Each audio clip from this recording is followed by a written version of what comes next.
Good morning, everybody. Welcome to Living Astrology with Janet Hickox.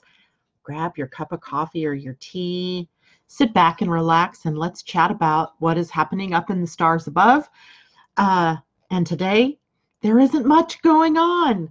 Yay, a free day, but there are some key things that we want to talk about as we have many different possibilities in a day like today.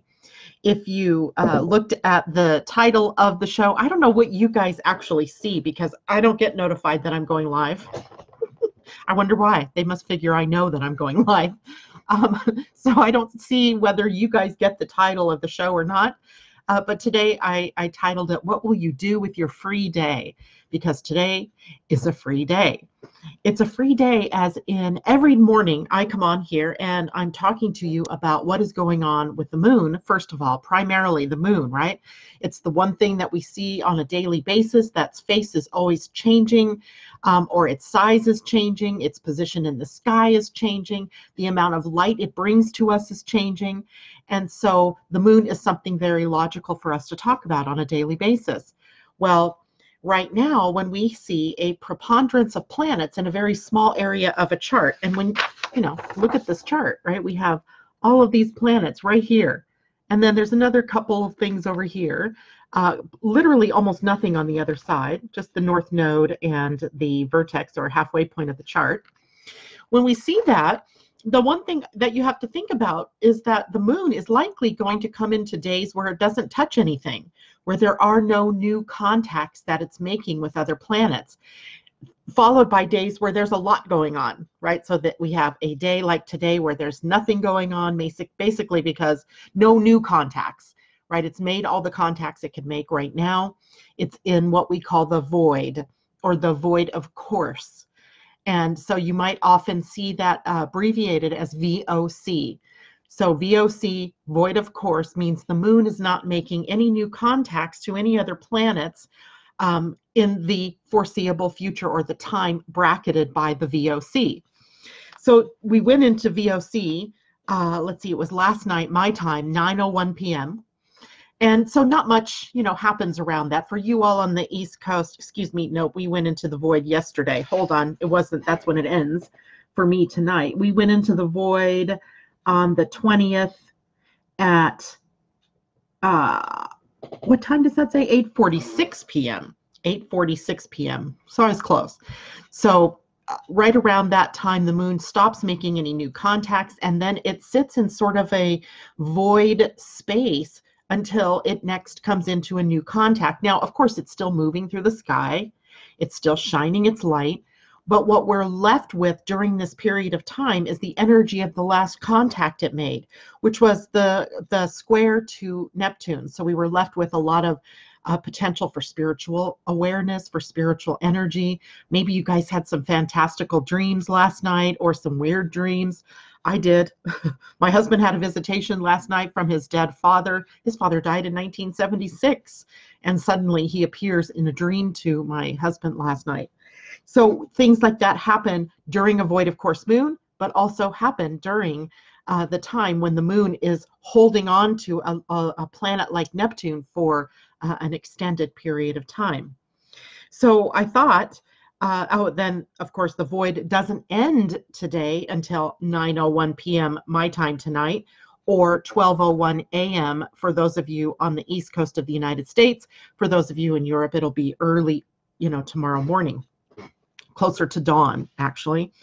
Now, that means that we have this extended period of time with no new contacts. And as I checked out the other planets and so forth today, there really wasn't anything going on there either. Nothing that, shouted out at the sky. I went to one of my favorite sites where they give me the minor contents, the minor aspects that are going on. Nothing really there. There's a couple of things building, but nothing that's exact today. So literally free day. What are you going to do with it, right? What are you going to do with it? So I thought what we would talk about first, because of the moon's long void, and because there's a lot of you out there that are new, is that today we would talk a bit about that void of course moon. What does it mean? What does it do? what do we, or what can we do, what don't we do during a void of course moon? Which brings me to a very interesting question that was posed to me by our friend Tom. In a message, he said, what does it mean that Trump's Senate trial begins in a void of course moon? And my first thought was, oh, somebody didn't contact their astrologer to find out what timing to use. And on the other hand, I thought, wouldn't be too much of an impact because this has already been an ongoing thing. But when you really look at it, the impeachment part is over, right? He's been impeached. That part was done. Now it's a new chapter in that book that's opening up in the trial, which will determine whether he's removed from office or not. And this isn't political. This isn't me, waxing political. This is just facts, right? This is what's happening. So I was thinking about that, and I answered Tom's question with, at first, I'm not sure that it makes any difference. But when I was thinking about it and I went back to some of my materials that I have on the void of course moon, one of the things that it says of an example of not to do in a void of course is to start a legal proceeding against somebody. So here we go. This is not a good time to start a legal proceeding against anybody. And you could make the case that this isn't a start because it's been in process, but literally there's an implied new start here, right? Because this is something that it's like taking it to the next level. On the examples of what to do during a void of course moon, it says, let someone start proceedings against you in court because it's likely going to go nowhere, right? Going nowhere. So that was kind of funny to answer Tom's question. On one hand, yeah, this is the continuation of something. I'm not sure that the void holds true. But on the other hand, this is a new level, a new iteration, if you will, in this saga that is the impeachment and trial of Donald Trump. But today's the void of course moon, and that Senate trial hearing begins with that void. So is it going anywhere? I'll leave that to you to guess, but my guess is it's not going anywhere. And in fact, I believe it favors Donald Trump. And as much as it pains me to say that, it is what the astrological configuration appears to be pointing out to us. Now, there are some other examples, of course, of things to not do during a void of course moon. Things like submitting your resume for a new job, right? Or email or snail mail. You really don't want to start something new like that in the energy of a void moon. Why? Because it's going nowhere. The mail gets lost. The email goes to a spam folder and no one ever sees your resume. So you really don't want to do that under a void moon. You don't want to be interviewed for a new job or do a business presentation if you can help it, because again, not going anywhere. And on another level, people are, one, kind of vague and hazy right now. There's nothing really sharpening their skills or sharpening their minds. It's all kind of hazy and a bit blurry out there, if you will. Indecisiveness kind of reigns during this period of time. So if you're going to be interviewed for a new job, is anybody really going to hear you correctly? And on the other hand, are you even going to be able to state your position correctly or with any definitiveness? You may come off as waffling or not sure of yourself. So if you can avoid the interview for a new job right now, do it, right? Check your, if you guys got your free calendars that I offered for everybody up until the end of last week, you got this, right? You got this. And right here, it tells you in your time, because I asked you for the city that you lived in so I could set this up for where you are now. It will tell you when the void of course moons are and how long they last. The first column tells you when it starts. The second column tells you when it ends, so that you yourself can avoid the hassle of scheduling an interview for a void of course moon. You also, there can be difficulty starting a new job, actually starting in on that day. Holding company meetings, those big meetings like an Apple or a Google might hold, not necessarily a good day. The people aren't going to see you clearly. They're not going to hold your vision like you hold your vision. You don't want to make negotiations on a price or on or a way that you want to get things done. Don't go out and buy a new car, in other words, today during this long void. mostly because you might test drive a vehicle, you might negotiate for what you think is right, and then tomorrow you go home and you see that that car just went on sale for $3,000 less than what you bought it for. So void of course moon, not a good time to go buy a new car or make a big investment. It's not really even a day to call on new clients, or to start legal proceedings, go on a first date, get engaged or get married, have elective surgery, open a business, host a party or a social affair. All of those things will likely get you nowhere, right? Their intended purpose or their stated reason for being won't come to fruition, or at least will not come to fruition in the timely manner in which you had hoped it would happen. So what are some examples of things to do during a void of course moon? Well, a void of course moon is just that, void. So it's a great time to not do anything except prayer or meditation or maybe some yoga, or quiet study of something. Sleeping. I know, sleeping. I did not want to get up this morning, but it's okay. I did, and now that I'm up, I wouldn't go back to bed. But what about dreaming and fantasizing? You know, taking some time to just daydream. Any non-material matters are things that you could take care of today. That doesn't leave you doing a whole lot, but more like being something, being somebody today. And this would be a day if you had to end a relationship or start divorce proceedings. That would be not that I think that that's a good thing or a good reason to, wait for the new moon or the void of course moon to do that, but that's the kind of thing you could do, is something that is an ending, and you could close doors to your business, etc., during that void of course moon. So really, it's a very small pie of all of our lives that we can do during a void of course, or that we should do during a void of course moon. So spend today, because you have a lot of hours today and you're likely at work. So maybe put some endings to things that you can, right? Don't start anything new unless you absolutely can't help it. But if you absolutely can't help it and you are starting things, know that they're likely going to go nowhere, or it's going to make a start and then fizzle out, and will have to be restarted or gone over again. So that is a sort of quick and dirty of the void of course moon.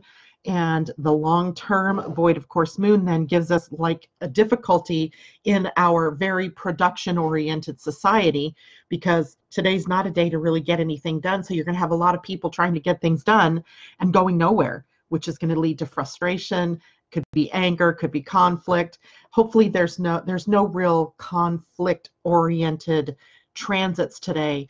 So it might just lead to that inner feeling of, I'm going nowhere. I'm getting nothing done. Oh my God, what do I do? Plan, pray, meditate, study, read a good book, finish cleaning off your desk perhaps. I did do that, but now I've messed it up this morning. But don't start anything big or new. So let's say good morning to people. I see Mimi's out there, and Margaret Roth, or Marjorie Roth, excuse me, and Jacqueline Lopez, good morning to you. Elisa, good morning. And hello, Marissa. Jacqueline Lopez says, hello, everyone. Laura, good morning. And Marjorie Roth says, I didn't see a title today. Oh, well, that's okay. Kathy Miller, good morning. Karen Devine, good morning. Debbie Hedden, good morning. Marissa, good morning. If you have time, could you tell me about my natal sun in Aquarius in the 11th house? I couldn't join you guys yesterday. Your natal sun in Aquarius, or did you mean the transiting sun moving through the 11th house in Aquarius? And somebody else did have that 11th house placement yesterday. But if I have a chance, I will try to chat that up. Amy Moore, good morning. Asa, good morning. And Marissa says, I can confirm odd dreams the last 2 nights. My son also had an odd dream last night. Last night I was going out into space. I was literally in my outfit. I was getting on a rocket. I don't know where I was going, and I wasn't going alone. There were other people going with me. We were going to space. Good morning, Marzina and Catherine Worster. And Asa says, namaste, beautiful ones. Jacqueline says, oh, I didn't know that. I'm not sure what she's talking about there, but that's okay. Joanne McKisson, and good morning, cuz. Jennifer Peachy, good morning. Vicky Pedrotelli, good morning. New, I think. I would like to get one of those calendars. Vicky, what you need to do is go to Janet at living-astrology.com and request that. I will only open that up for another till the end of this week, because I'm not going to keep doing those calendars over and over and over again, because people didn't hear me the first 10 times that I said it. If you want your free calendar, get it your opportunity before the end of this week, the 24th. And it's filled with great information, right? The day-by-day calendar is also included, as well as the monthly calendar where you can look at everything that's going on. So take the opportunity. Go to my website, www.living-astrology.com, and you'll see right up there, it says Janet at Living-Astrology. That's my email address. Just click on that and you can email me. I'll need your birth time, birth date, and birthplace, as well as the current place that you are living in. And I need that current place so that it is aligned for where you live, right? If you were born in Australia, but you now live in England, that's going to mess everything up, because the only thing I would have is your birth city, and it won't align right in the time zones. So if you want that, this is your final opportunity.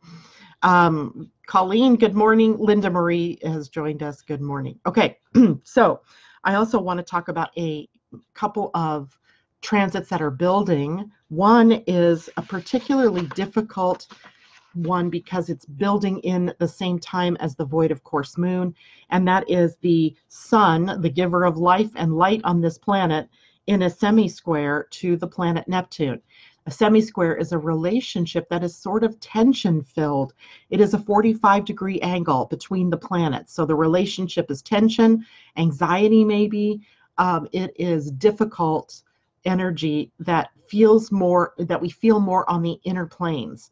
When we have a square, which is the full 90-degree angle, we're often very aware of that there are obstacles on our path, and they're not always internal. They can be internal, but usually there's something in the outer world that has come up that holds you back or that you stumble over in your progress forward.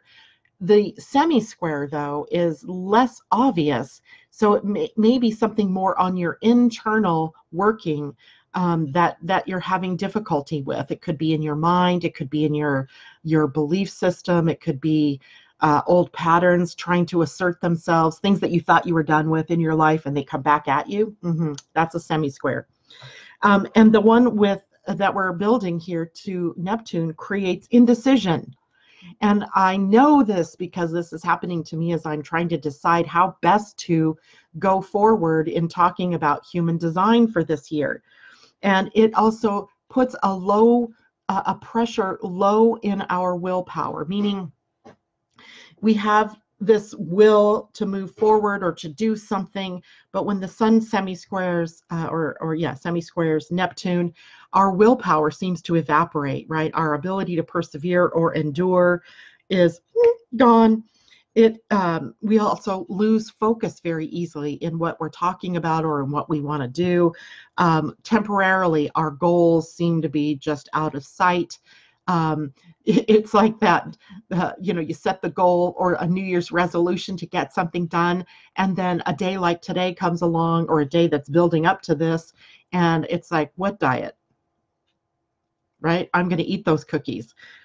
So we lose focus temporarily on what our goals are, and yet this is also building a good day for us to engage in spiritual pursuits. So along with the void of course moon is this opportunity to go deeper into spiritual studies. So maybe something that we're talking about this morning triggers something in you. You want to look it up. Maybe you want to go do some research on something. That's appropriate for a sun square Neptune or semi-square Neptune, relieving any of that anxiety around, not knowing what to do, or, going from one thing to another, by focusing on something more spiritual. It's kind of a built-in way to make you, almost to force us to relax, to do something different than the everyday production-oriented, gotta go, gotta do, gotta be energies. So use it wisely, take your time, relax, sit in your recliner, put up your feet, get a good book and a hot cup of tea, and do something spiritual with the day.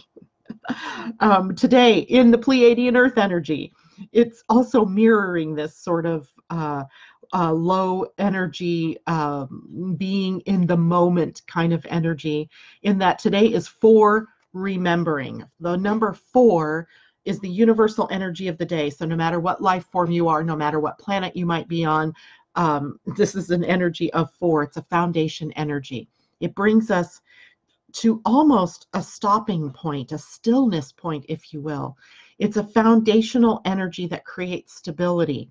It's like if you remember, the Pleiadian energy moves us through a 13-day week, right? With each day holding a certain key to the evolution that we're experiencing during that 13-day week.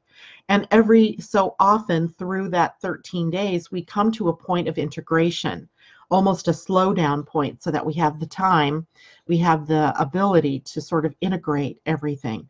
Well, the 4 energy is about building from the 1 new beginning to the 2 splitting off into duality, and the 3 being very creative.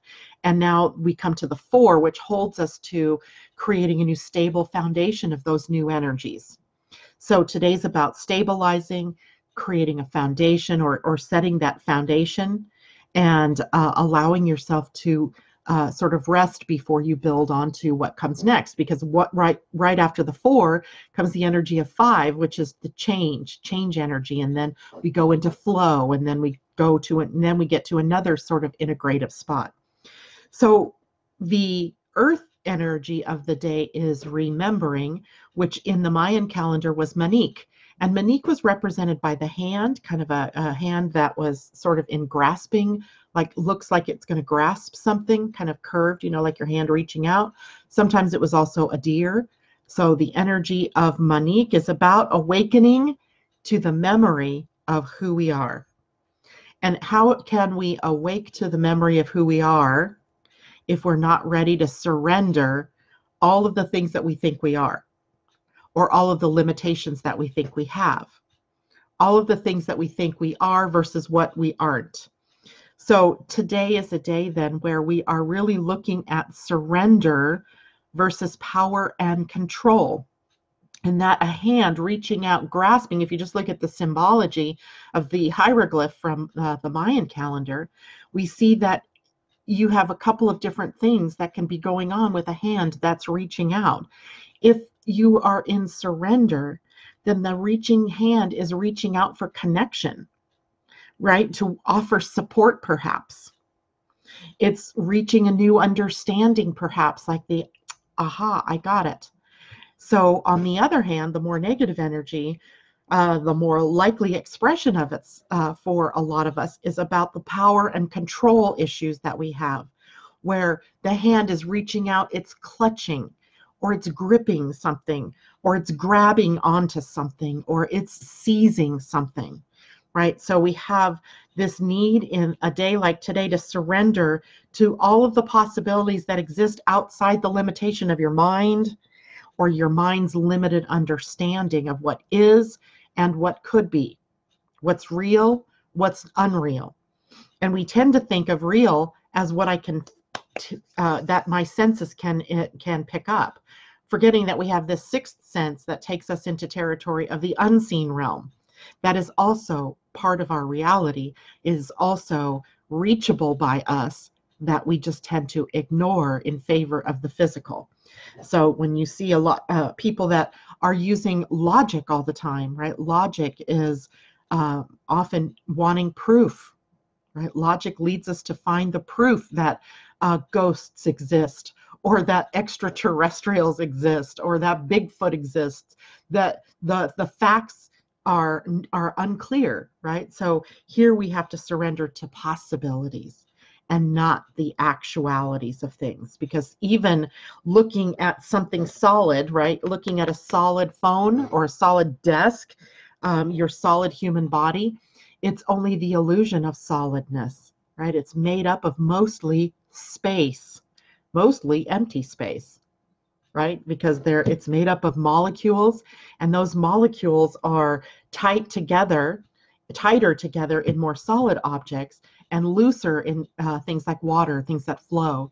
But there's still a lot of space in between the molecules of anything that's solid. So solidity is an illusion, right? It's an illusion.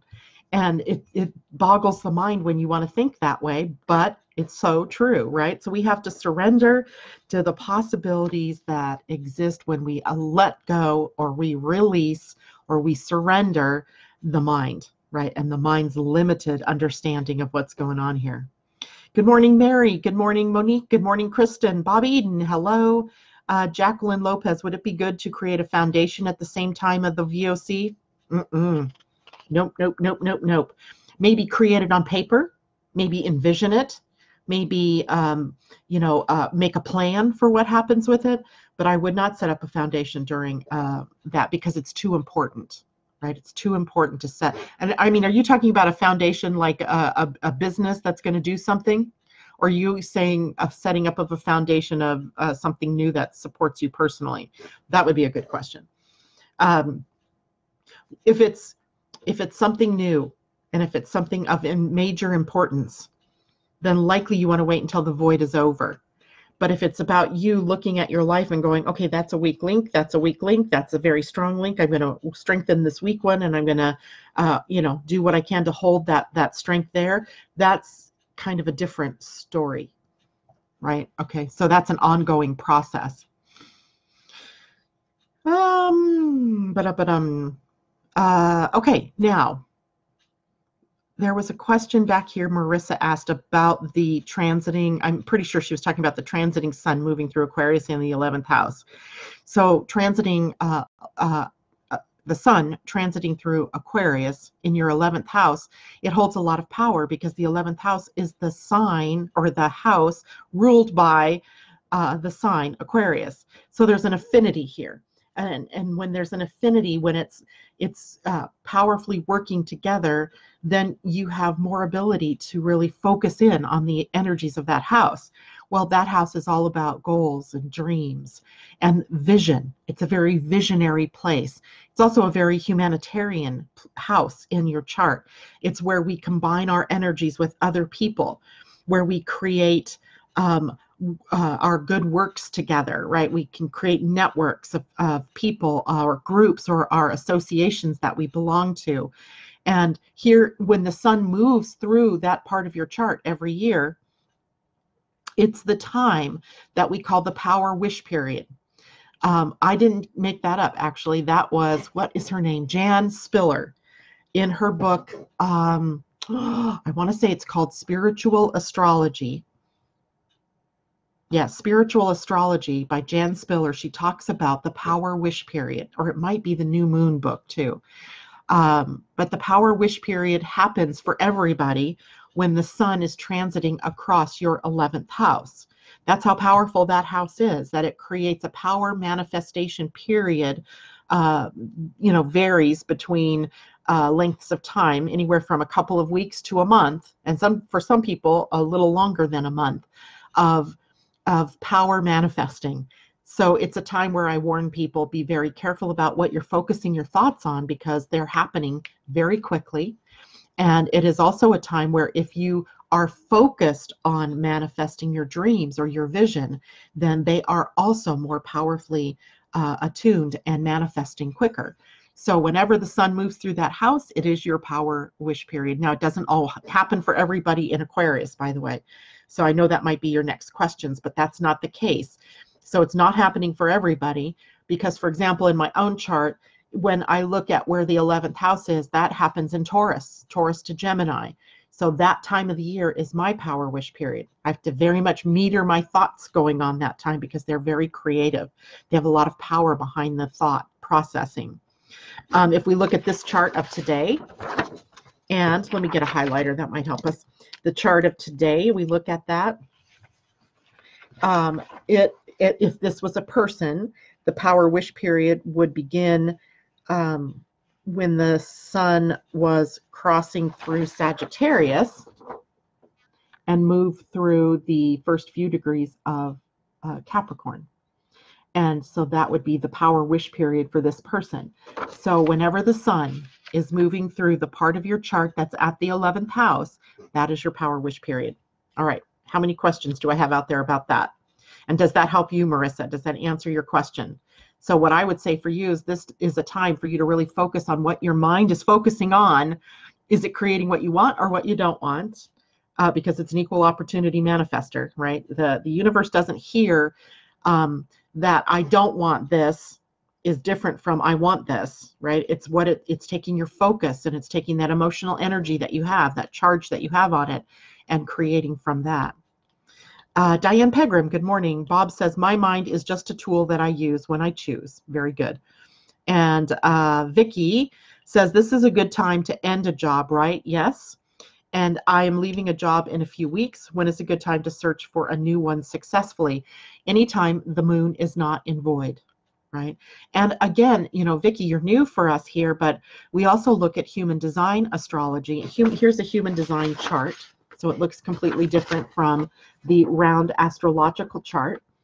And if you can see, this is the chart of today. So I pulled this chart early this morning, and it is all about today's empty, right? It's open. It's a reflector chart. But we each have a type and a strategy that goes with that type.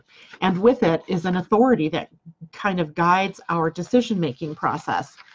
So making decisions is not so easy as we think at first blush. We have, for example, generators and manifesting generators who are waiting to respond to things that start in their outer world. So they're responding to maybe a job offer, or responding to an ad that they see for a job, or they're responding to a recruiter that is seeking them out for a job. We have projectors out there who are waiting for invitations. Literally, someone says, hey, I would love for you to come and interview for this job here. And we have manifestors who are the creators and initiators. They're the only ones that are the do-its, right? They can go out and do it. They're 8% of the population. So chances are you're not one of them. I mean, chances are greater that you're not one of them than that you are. And about 70% of the population are generators or manifesting generators. So that leaves projectors at about 22%, and reflectors, which this is a reflector chart, are the rarest type at less than 1% of the population. We have a couple of them that join us here that have this kind of a chart by birth. So when you go to my website to request your astrology chart or that astrology report, also get your free human design chart, Vicky. That will help you understand you a little bit better. So Marissa, I am doing the granddaddy power period wishes because my birthday is 2/2. So that's even more granddaddy power period for you. So be very focused on what you do want and not on what you don't want, right?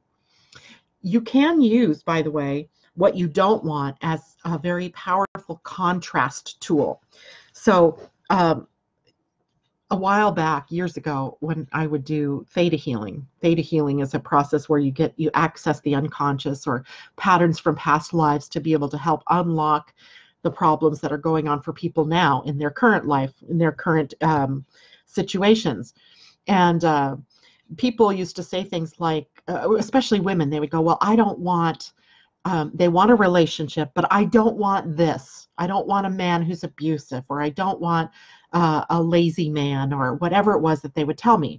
And I'd say, well, okay, that's good for contrast, but now what do you want then in a man?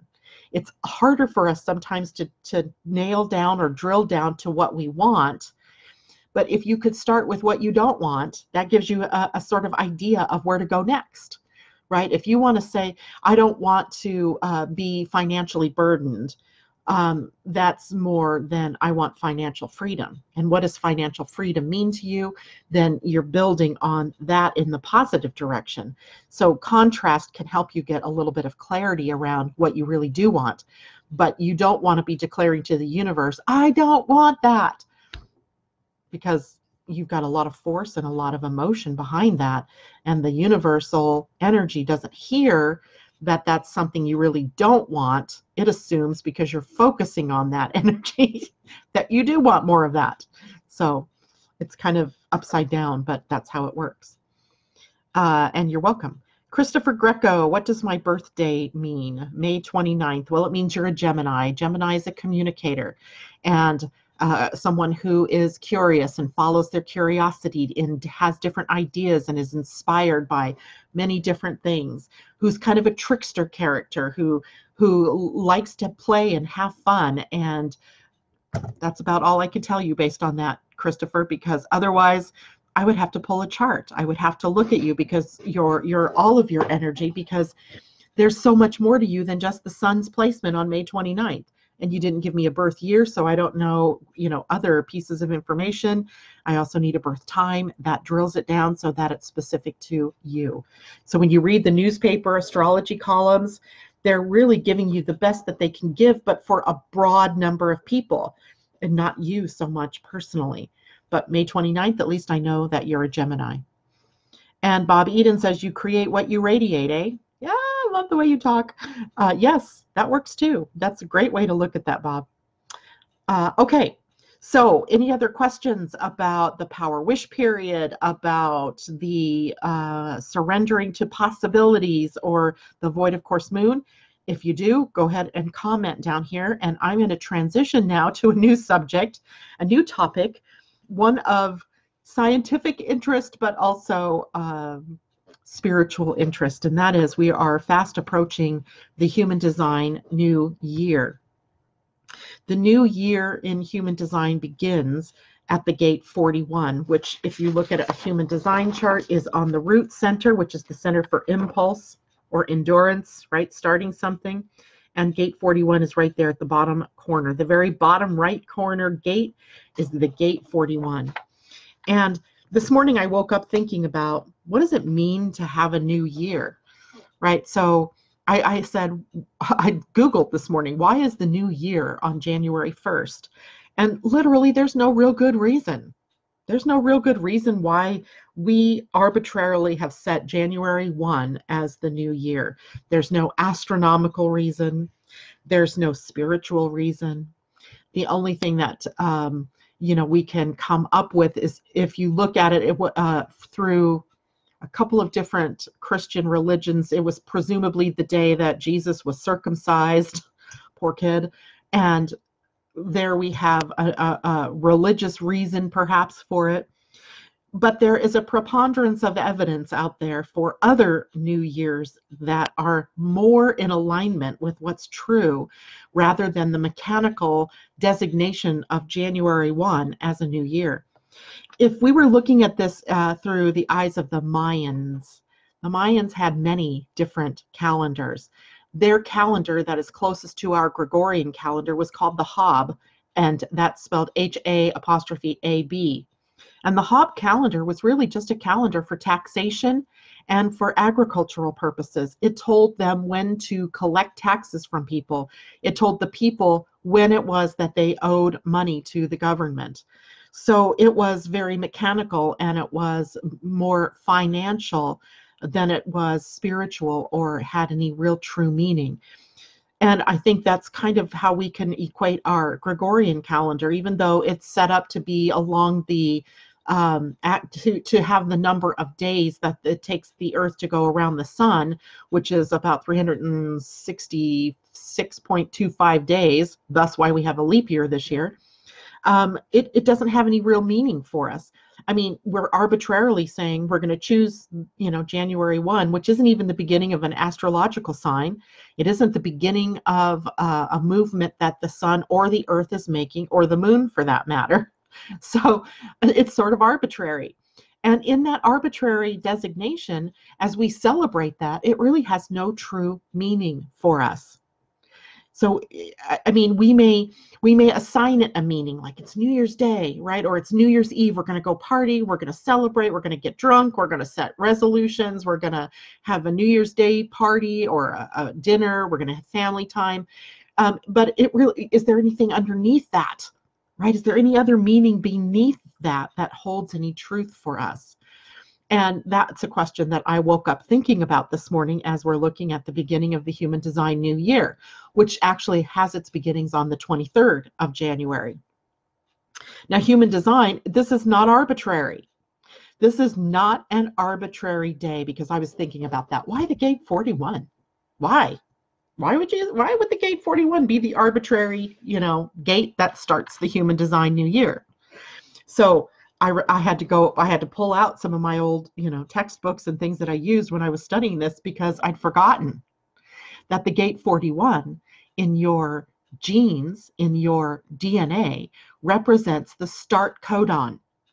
So you know that we have 64 codons, which are triplet pairs.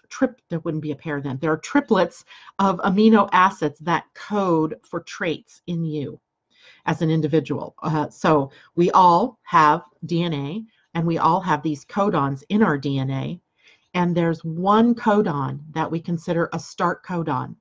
And when these three amino acids come together, it tells the cells that the information that comes next is building something new. So if, for example, you're building new liver cells, which are happening because of your DNA, when it comes to a certain ATG, I believe it is the start codon, that combination of adenosine, threonine, and guanine, whatever, those three coming together create the knowledge in the DNA that it's time to start something new. And the gate 41 is related to that start codon. It is that start codon. In gene keys, it is the codon that begins a process of something new.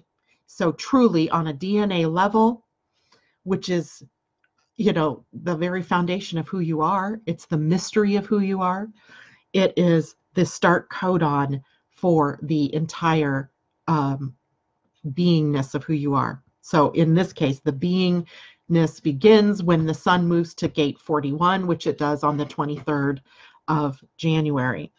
So that gate is literally called the gate of fantasy or imagination. So we see that the new year or new energy in the template of who you are begins with imagination, not facts, right? Not facts, but imagination.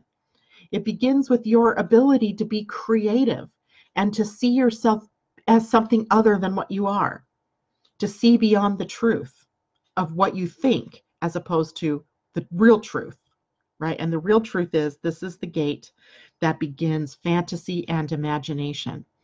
It's like when I tell you guys about the 5th house in your astrology chart, where it's very creative energy and it's constantly inspired by the creative forces.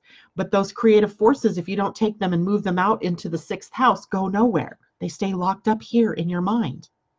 So there's also a warning here in this gate 41 as we begin the human design new year, is that imagination and fantasy trapped in your mind and not expressed goes nowhere, right? So we have a lot of people on this planet who have dreams, who have goals, and who have visions, who want to do something, who want to be better, who struggle with, getting their work out into the world, or getting their voices heard, or doing what they want to do with their lives, never realizing that they hold the key, right? They hold the key because here the start codon codes for what comes next. And what comes next is your action steps on creating that fantasy or imagination and bringing it into reality, right? So we have a lot of struggle here in our being around the beginning of something, right? The beginning, we're coding, C-O-D-I-N-G, coding for something new through our imagination, through our fantasy. And if it stays up in the realm of imagination or fantasy, it never becomes real, right? We can stay locked in a fantasy world. Some people do. Other people they live in a fantasy world, but they manage to get it out through creating games or creating wonderful TV shows or movies that take us all on a fantastical adventure. Others have these dreams and these wild adventures that are all locked up here that never get expressed.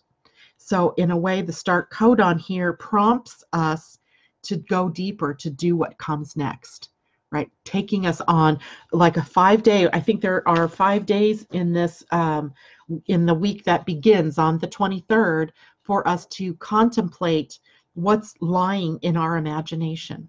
What more is possible, right? How do I express what I really want?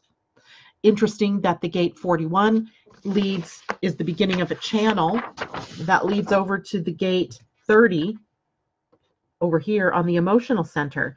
This energy doesn't go up through the spleen, through survival, or go up the sacral. It goes over to the emotional energy. So it's really going to connect at gate 30, which is the gate of desires, right? Wants, not sexual desire, but what do I want for my life? And the expectation that comes along with that. The gift energy in this gate is called anticipation. That anticipation is that there's this inner excitement, but not an expectation that it only can happen in a certain way. Anticipation is more the waiting for and the excitement and the wonder in, I wonder what happens next. I wonder what happens if I do this, right? And there's no fear here. There's no fear in this energy. It just goes and it moves through by what it feels is correct or right or feels good. So it's a really interesting energy. In its highest expression, its emanation, I will have to do some work on that word, because really that just to me sounds like light that is beaming outward. And since I know that DNA is a transducer of light, is it possible that when we live from our imagination or from our fantasy, that we're actually opening ourselves up to receiving more light? And by virtue of the laws of the universe, then we are transmitting that light, taking it in and breathing it back out. So really interesting place. Any questions about that? I'm going to do deeper work on this. I just wanted to introduce that kind of concept today. And it kind of goes with what Bob was saying. You create what you radiate, right? Or we could use you radiate what you create. So what are you creating? What do you want to create, right? Okay, Christopher, what I'm going to suggest you do is go to my website, which I'm going to type in right now what that website is, and request your free chart.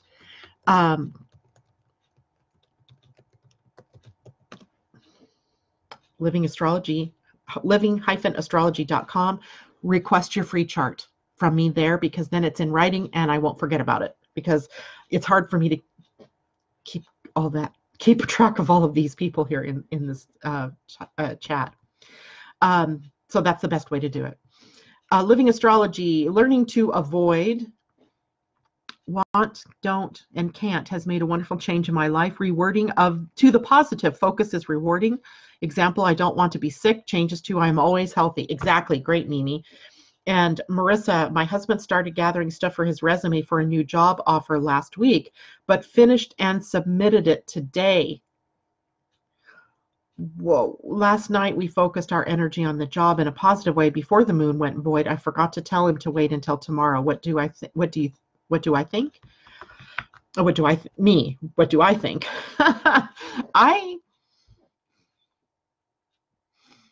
Who did he submit it to? Just one place or many places? Because he definitely did a big no-no there with submitting it during the void. He may want to resubmit it again. He might even put, that there could have been a glitch in the system or something. And so I'm just sending this out again. I'm sorry if this is a repeat, but it might have gone astray, kind of to get it out in the right timing, right? Which would be tomorrow, right? Because you live on the East Coast. So this void of course moon does not end until 12:01 a.m. So sending it out tomorrow sometime. That's what I would do. I'd just say, I'm not sure that this sent out. My computer shut down in the midst of this or something. And so I'm resubmitting this just in case. Asa, so needed to hear this beautiful message. Love it. Thank you for putting that up there. Marissa, internal posting at his company. Well, you know, it's what's done is done. We can't undo it. So now I would say let's set some powerful intentions that even though energetically it might have been in the wrong time, it's going to find its way to the right person. He's going to be seen in a positive light and it will benefit him, right? That because we still have power. We're not victims to any of this energy. If given a choice, we would have chosen maybe tomorrow as the best day to submit that.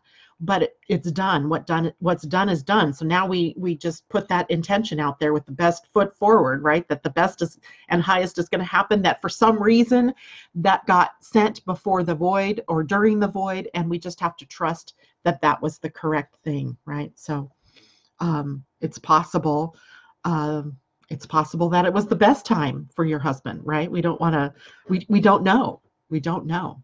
So we go with that flow. Now, in the future, though, you might check your chart and go, okay, this is a time that the moon is in void and we just may want to wait for a day or so. But what if you were up against a time limit? Like what if all applications had to be in and there was only this window and it could only happen yesterday? Then you would have to do that if that's what he wanted to do, right? So sometimes we just have to go with whatever our lives are presenting us with that energy. Now, what I thought I would do next, Asa, sending love and light. Marissa, all will be well. Exactly. Got it. And I'll make sure his interview isn't during a void. So let me say something about that too. Sometimes, like I said, sometimes things just happen in what we could, now that we know all this about the void of course moon, we might think, oh no, it's the wrong time. But if it's happened and there must be a reason, whether we can tell what that reason is or not is a whole nother story. But it's done. So now we can just do our best, right? And hopefully the interview is able to be scheduled at a time when the moon isn't in void. And if it is unavoidable, then he just has to make the best of it and know that for whatever reason, this is the way that it has to be. Maybe it's because the interviewer's walls will be down. I don't know, right? So we just sometimes have to go, all right, well, I can't avoid the void, and this is just the way it's going to be. All right, so in order to get a better look at or a better read on the gene key or gate 41 of imagination and fantasy, I thought we would turn to our favorite Wisdom Keeper's Inner Guidebook by Rosie Aronson, The 64 Faces of Awakening. And, oh, I did have the card. Here's the beauty of the card. Right? Look at the ankh there on her nose, a very powerful spiritual symbol. And it is about anticipation. Just a lovely face there. I love those eyes. Okay, let's read about this. The genius manifests whilst non-genius dreams. Let me say that again. Genius manifests whilst non-genius dreams.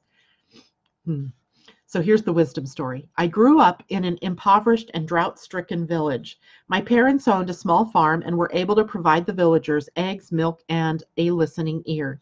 As a young child, I heard countless stories of people living lives of quiet desperation.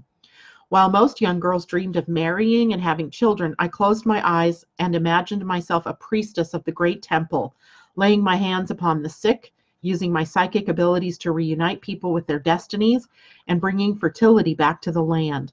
But then I opened my dreamy eyes and felt overcome with heaviness. For years I tried to fill my mind with visions of a glorious future in order to keep the pain of the world away. I drove myself relentlessly with the unrealistic fantasies, reading every book I could find on healing modalities and sacred plants. I even sneaked into a forbidden library to learn about ancient ceremonies where initiates entered sacral bridal chambers and left their bodies to return again awake. While my sisters became wives and mothers, I became a hyperactive bundle of nerves. I disregarded my body's signs of fatigue and pushed on until I could barely eat, much less study. I lost my strength as well as my faith in the impossible and isolated path I'd chosen. To make things worse, my mother fell ill from having cared for me for so long. One day, to our family's shock, a priestess from the great temple knocked on our door. She was magnificent, a radiant being who was told during a meditation to travel to our home on foot. She floated her hand above my mother's chest, and I watched in awe as the spark in my mother's eyes returned. In that moment, it dawned on me that in all the years I had spent filling my mind with knowledge, I had never dared to apply it. I was too terrified to try and to fail. A wave of shame came over me as I realized how powerless I was to help my own mother. As if she could hear me think, the priestess pierced into my eyes and soul and said, "Dear child, you cannot do this work with your mind, nor can you do this alone." Then she took my hand and said, "I came for your mother, but I also came for you." That day marked the beginning of my true apprenticeship and life's work. My gift to you: I come when it is time for a new experience, a new world, or a life chapter is beckoning you. Every cell in your body is intricately linked, just as every impulse within you is communicating to the whole of creation. If you listen carefully, you can anticipate what is coming as well as what is truly needed. You hold the key to your dreams in your own hand, and it is your responsibility to turn that key. But remember, you are not here to manifest your dreams on your own. Allow others to participate and take one small step at a time. Pace yourself, ask for help, rest when you need it. Don't overdo or underdo. Do not expect things to turn out exactly as you imagine. Then embrace the thrill of anticipation. Our questions for contemplation in this one: where in your life do you tend to feel too full or too empty? Do you tend to go back and forth between the two? Do you fantasize a lot but have difficulty making things happen? Are you so driven to manifest your dreams that you burn out? That's a great question. Track your thoughts in your journal today. How much time did you spend obsessing about the future or rehashing the past? Share a dream with someone you trust. Let them in. Let them influence the shape and the direction of your dream. Great, great, great, great. Hopefully that gives you some perspective on the Gene Key 41 or on the Gate 41. Good morning, Christine and Asa. Oh my God, that card is speaking to me. Yeah. Now, if you look at your own human design, all of us have a Gate 41. We all are complete. We all have all of the human design. Even those of you who are reflectors and have a chart that looks like this, you still have all of those gates and all of those gene keys that are available that get tuned into when a transiting planet moves across them. So the sun will transit across everybody's Gate 41 as we begin this new year. So some of you may have it colored in, or it might be hanging, or it might be a part of the whole channel from 41 to 30, or it might be empty and it connects to a hanging Gate 30, or it could be completely open. There are many, 4 at least different configurations that I can think of that your chart might look like right now. But when we get to Thursday, the sun will be at that Gate 41, and it will be, whether you have it defined or not, it will be putting that pressure on you to go out into the world, to take your dreams and your fantasies and to make them real, to do something with them. That it can't just stay up here in your mind, because if it stays up there in your mind, it's not going to manifest, right? That if you want to be a priestess, you can't just learn from the book. You have to actually go out and practice, right? If you're going to be a healer, if you're going to be an astrologer, if you're going to be a banker, if you're going to be anything, you have to go out into the world and demonstrate that, or practice your craft, practice what you do. So while this is a great time for tuning in to your imagination and to fantasy, maybe it's also a good time for us to tune in to what's just been stuck up here and not been able to come out, right, and be expressed. So Camille says, 41 is one of my only filled channels with both red and black. 30 is black, and it's your soul purpose. Aha. So that's an interesting combo, Camille, because the 30, no matter what planet sits at Gate 30, if it's defined in your chart, it ramps up the whole energy of the chart, as there's a very powerful want within you, a soul want, a soul urge, if you will, And it may or may not be getting expressed because the 30 is often looking in all the wrong places to get its needs filled, or to get its desires filled. So often it's harder for the people who have this channel defined already to get out of the fantasy or the imagination or the dream and get it into concrete form. So you might have to work a little harder at it. The fact that it's your natal sun, or your soul purpose sun, tells you that that is what you're here to do, to learn how to get it out of your imagination and into reality. And you're using sort of a compass of desire to determine what it is that you want to manifest in the world. Angela, good morning to you. Bob Eden says the mind is always looking for answers, but the heart already knows. Exactly. In a way, your heart is more tuned into the fantasy because the fantasy is there because of the heart's desires.